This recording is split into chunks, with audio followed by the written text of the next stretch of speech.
हाय, हम लोग स्टार्ट करेंगे इलेक्ट्रोस्टैटिक क्लास 12 का चैप्टर नंबर फर्स्ट।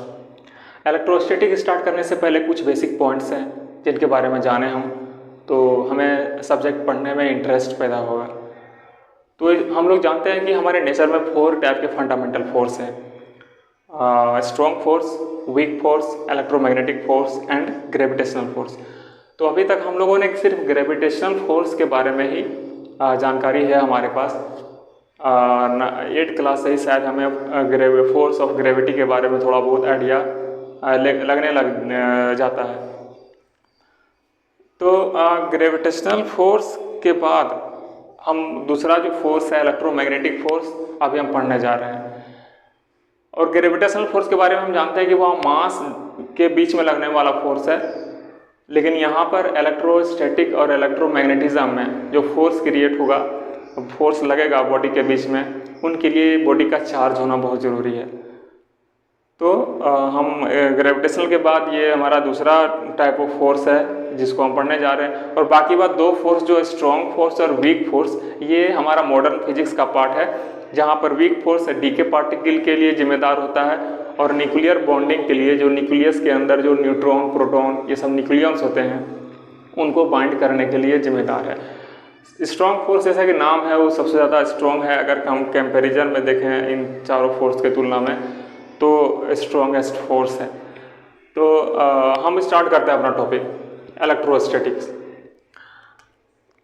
तो इलेक्ट्रोस्टैटिक बेसिकली 2 वर्ड से मिलकर बना है, इलेक्ट्रो प्लस स्टैटिक्स। तो हमें क्लियर ही लग रहा है कि इलेक्ट्रो मतलब इलेक्ट्रॉन टाइप का कुछ बात होने जा रहा है। इसका मतलब ये चार्ज से रिलेटेड चीज़ है। और स्टैटिक मतलब हमारा चार्ज क्या होना चाहिए, रेस्ट कंडीशन में होना चाहिए। रेस्ट कंडीशन कहाँ मतलब कैसे, क्योंकि हम जो भी बॉडी का जो है रेस्ट या मोशन के बारे में बात करते हैं, किसी फ्रेम के रिस्पेक्ट में बात करते हैं, तो हमारा चार्ज क्या होना चाहिए, हमारे फ्रेम ऑफ रेफरेंस में अगर रेस्ट में है तो उनसे रिलेटेड जो भी चीज़ हम चार्ज के बारे में जानेंगे वो इलेक्ट्रोस्टैट के अंदर आएगा।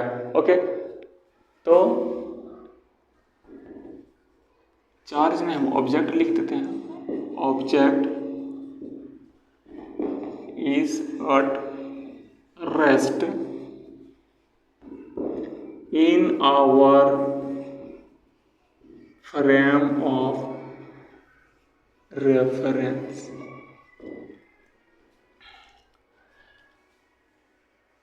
तो अब टाइप के बारे में बात करते हैं। तो टाइप 2 तरह के होते हैं, positive charge and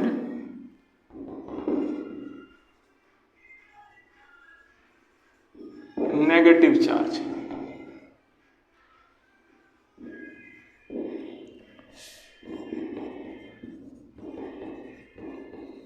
fundamental electric charge equal to E, इसका वैल्यू होता है 1.6 इंटू 10⁻⁹ कूलम। ओके, और यही चार्ज हम इलेक्ट्रॉन के बारे में बात करें, चार्ज ऑफ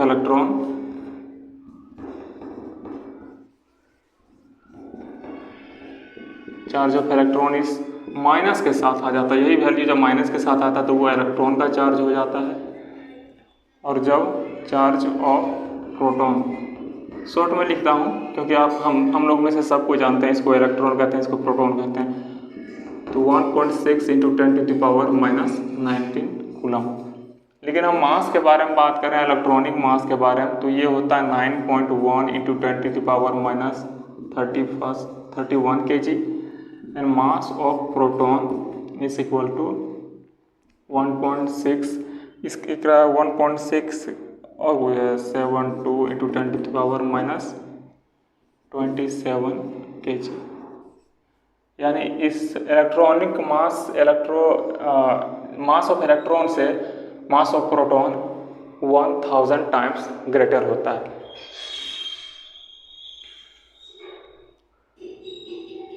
तो ये दोनों जानने के बाद हम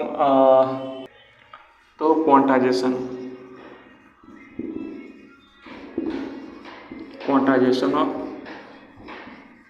चार्ज। तो क्वांटाइजेशन मतलब होता है कि एक छोटा छोटा, क्वांटम मतलब होता है एक physical quantity which exist separately. तो वो क्वांटा, जैसे हमारे इंडिया का जो अभी रनिंग करेंसी है उसका क्वांटा की बात करें तो 1 रुपीज़ है। सबसे स्मॉलेस्ट जो वैल्यू है करेंसी का जो रन कर रहा है वो 1 रुपीज़ है। और जितना भी अमाउंट ऑफ किसी के पास मनी है वो 1 रुपये से ही मिलकर बना है।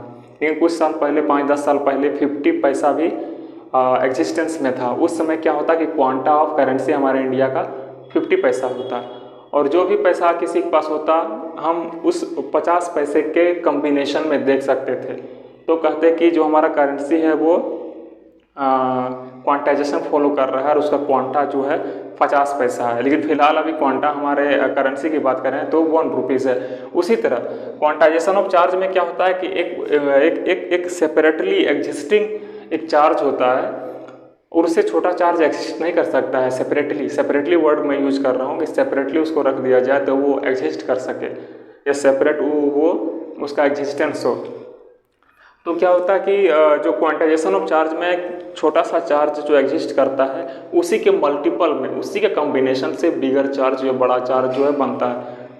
इसी को क्वांटाइजेशन ऑफ चार्ज कहते हैं। तो क्वांटाइजेशन ऑफ चार्ज में होता है क्या, हमारे पास कोई चार्ज है तो वो इसके इलेक्ट्रॉनिक चार्ज के क्या होंगे, ये इस चार्ज के मल्टीपल होगा। ओके, इस चार्ज का मल्टीपल होगा। और जो मिनिमम चार्ज होगा कम से कम क्यू मिनिमम इतना होगा, प्लस माइनस ये भी इलेक्ट्रॉन, ये प्रोटॉन का हो या इलेक्ट्रॉन का हो, इससे छोटा नहीं एग्जिस्ट कर सकता। लेकिन जब हम क्वार्क्स की बात करते हैं, क्योंकि न्यूट्रॉन और प्रोटॉन जो होता है हमारा न्यूक्लियस में, न्यूक्लियस जो हमारा होता है वो न्यूट्रॉन और प्रोटॉन से मिलकर बना होता है। और हमारा जो न्यूट्रॉन है वो 2 डाउन क्वार्क्स होते हैं, अप एंड डाउन। और तरह के क्वार्क्स होते हैं लेकिन हमारे 12 तक के लिए इतना ही जरूरी है। बहुत तरह के quark, strange quark, beauty, top, bottom etcetera. तो अप क्वार्क और डाउन क्वार्क। तो न्यूट्रॉन हमारा जो होता है 2 तरह के क्वार्क से, 3 तरह के क्वार्क से मिलकर बना होता है, 2 डाउन क्वार्क एंड एक अप क्वार्क। और हमारा प्रोटॉन बना होता है 3 तरह के क्वार्क से, ये 2 अप क्वार्क और ये एक डाउन क्वार्क। और अप क्वार्क का वैल्यू होता है plus minus 2/3 of electronic charge, ये वाला इलेक्ट्रॉन के चार्ज के बराबर। और वहीं पर डाउन का वैल्यू होता है प्लस माइनस। तो एक तरह से देख रहे हैं कि ये चार्ज तो इलेक्ट्रॉनिक चार्ज से भी छोटा है, 2/3 एक 0 पॉइंट समथिंग फ्रैक्शन वाला पार्ट है, और यहाँ भी 1/3 0 पॉइंट समथिंग फ्रैक्शन वाला पार्ट है। तो यहाँ क्या दिख रहा है कि हमारा जो चार्ज है, जो हम कह रहे थे सबसे स्मॉलेस्ट चार्ज ये होना चाहिए, minimum charge, existing minimum charge यही है। लेकिन यहाँ पर ये भी नेचर में पाया जाता है, लेकिन फिर भी उसको क्वांटा ऑफ चार्ज क्यों नहीं कह रहे हैं? कारण ये है कि ये जो है सेपरेटली एग्जिस्ट नहीं कर सकता। एक सिंगल आप डाउन क्वार्क को नेचर में नहीं रख सकते। या जैसे कि फॉर एग्जांपल देखते हैं कि हमारा जो प्रोटॉन है, जैसे हम लोगों ने बताया कि ये अप क्वार्क और डाउन क्वार्क से मिलकर बना होता है। इस पर हम क्या करें, गामा रेडिएशन अगर डालते हैं, क्योंकि हम चाहते हैं कि इसको तोड़ना, ताकि हमको एक छोटा चार्ज मिल सके इंडिविजुअली। अगर तोड़ेंगे तो ये निश्चित लग रहा है कि क्या है कि ये या तो तीनों अलग अलग टूटेंगे या तो 2 टुकड़ा भी होगा, तो उसमें से सेपरेट चार्ज मिल सकता है, संभावना है। करके देखते हैं। तो यहाँ पर साइंटिस्टों ने इस पर गामा रे जो है काफ़ी पावरफुल एनर्जी वाला रे है, उसको डाला गया। तो उसको डालने के बाद क्या देखा गया कि ये 2 टुकड़ा में टूट रहा है, एक टुकड़ा यहाँ। लेकिन आश्चर्य की बात ये हुई कि ये जो बना अप क्वार्क डाउन और डाउन, और यहाँ पर डाउन और एक एंटी क्वार्क। देखो ये सब क्वार्क, एंटी क्वार्क, ये सब मैं आप लोगों को नहीं जाना है, लेकिन बस इतना कह रहा हूँ कि यहाँ पर जो ये प्रोटॉन था और एक न्यूट्रॉन बन गया और एक अलग पार्टिकल बन गया, इसको नाम है कायोन कहते हैं। आगे आने वाले आप लोग कॉलेज में जाइएगा तो इसके बारे में आप जानिएगा, बहुत ही इंटरेस्टिंग चीज़ है।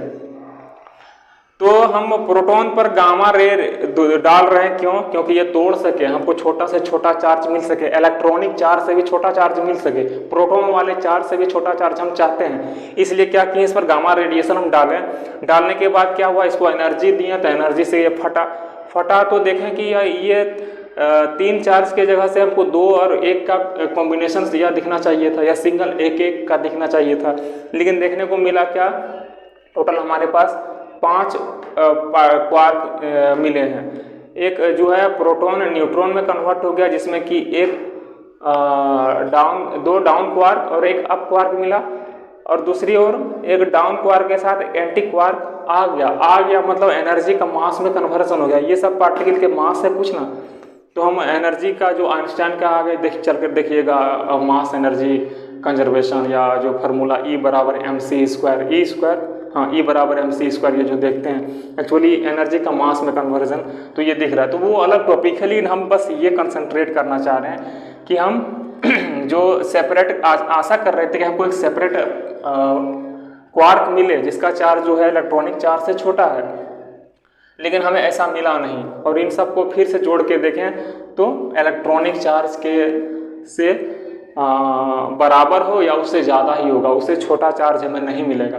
इसलिए और इस प्रोसेस को कहते हैं क्वार्क कन्फाइनमेंट।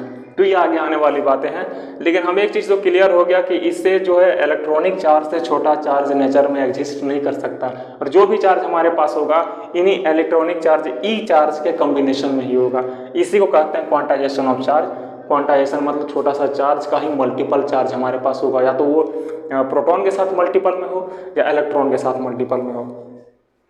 तो इसके बाद आता है नेक्स्ट पॉइंट है conservation.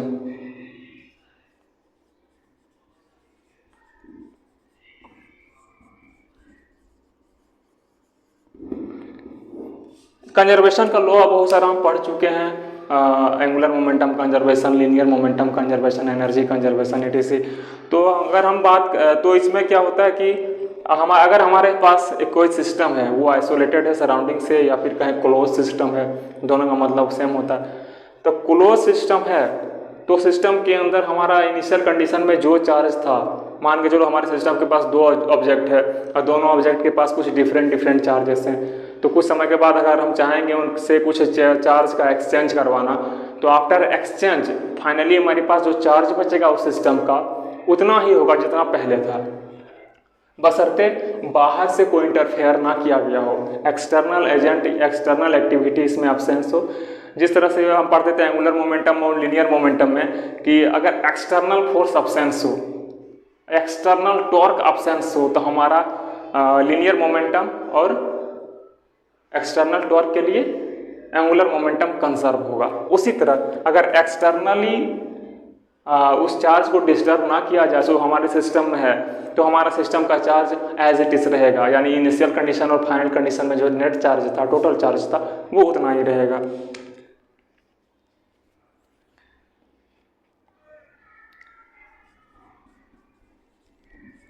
Total charge of A isolated और क्लोज्ड सिस्टम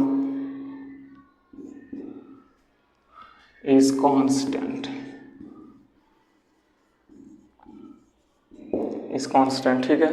अब इतना आप रब करें, मैं वीडियो पॉज करता हूँ।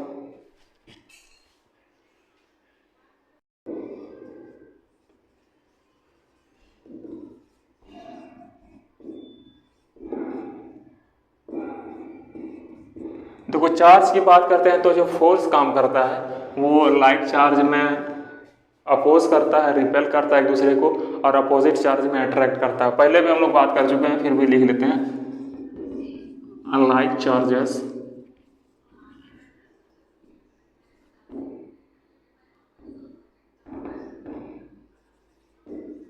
Repel each other and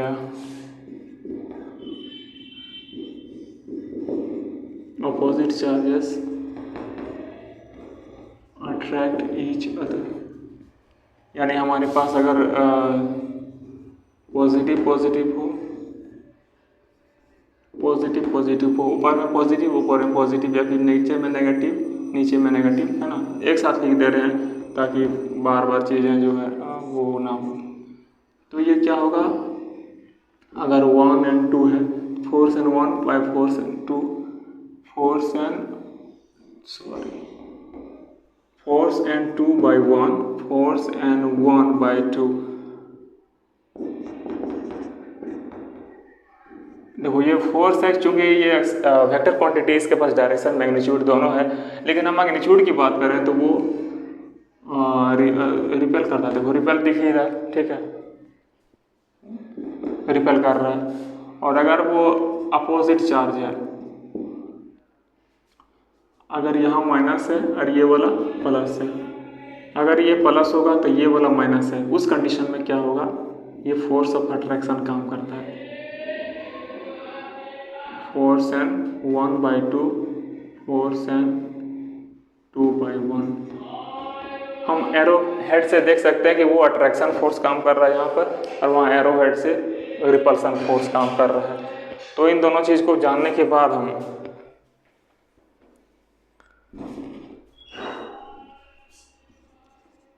unit के बारे में बात करें तो कूलम होता है, शॉर्ट में इसको सी से, कैपिटल सी से रिप्रेजेंट करते हैं।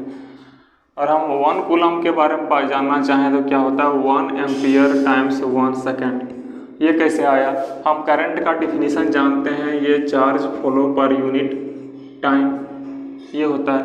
और अगर हम किसी वायर में मेरा 1 एम्पियर का करंट जा रहा है और उसको हम 1 सेकेंड के लिए सिर्फ करंट को फ्लो करवाएं, होने दें, तो जितना चार्ज फ्लो कर रहा है वो चार्ज 1 कूलम कहलाता है। यानी 1 एम्पियर रखें, वायर का जो करंट फ्लो कर रहा है वो 1 एम्पियर हो, और चार्ज कितना फ्लो कर रहा है हमको 1 कूलम चाहिए, और उसके लिए हमको 1 सेकेंड तक ही ले जाना है। तो 1 कूलम इक्वल टू क्या हो जाएगा, 1 ampere times 1 second.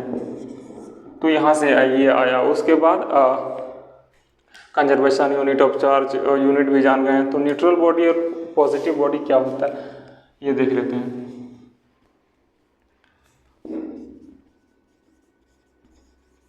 Neutral body देखो, amount of negative charge greater than amount of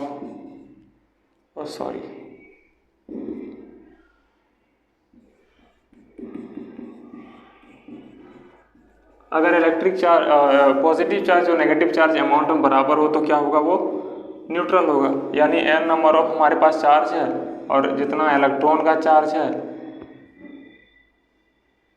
उतना ही अगर हमारे पास प्रोटॉन का चार्ज है, सेम अमाउंट में है, तो बॉडी न्यूट्रल होगा।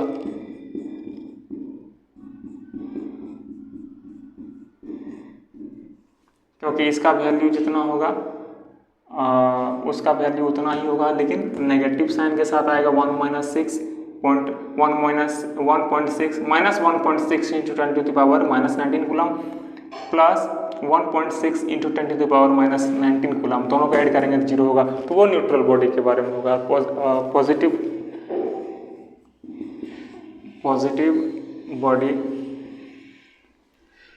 चार्ज बॉडी ठीक रहेगा। Positive charge body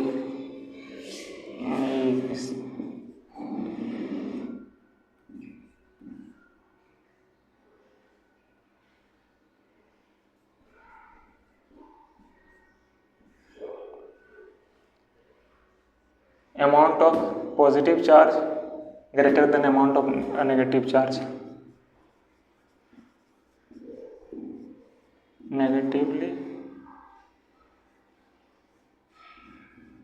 negatively charge body amount of positive charge less than amount of negative charge. तो ये रहा, किसी बॉडी पर इलेक्ट्रॉन का संख्या ज़्यादा है तो वो प्रोटॉन से, तो वो निश्चित तौर पर नेगेटिव होगा, क्योंकि जो बराबर इस प्रोटॉन को जितना कैंसिल हो सके कैंसिल करेगा, जो एक्स्ट्रा इलेक्ट्रॉन बचेगा वो बॉडी पर रह जाएगा, यानी बॉडी हमारा नेगेटिव चार्ज होगा। उसी तरह अगर प्रोटॉन का चार्ज ज़्यादा है तो जो न्यूट्रॉन इलेक्ट्रॉन के चार्ज के बैलेंस वाले को कैंसिल करके न्यूट्रल हो जाएगा, जो एक्स्ट्रा पॉजिटिव चार्ज बचेगा, एक्स्ट्रा प्रोटॉन का जो चार्ज बचेगा वो बॉडी पर ठहर जाएगा, किसके रूप में, पॉजिटिव चार्ज के रूप में। तो ये हुआ। अच्छा, एक चीज़ लास्ट में, अब आज का वीडियो इतना तक ही रोकेंगे, उसके बाद हम लोग शुरू करेंगे कूलम्ब्स लॉ।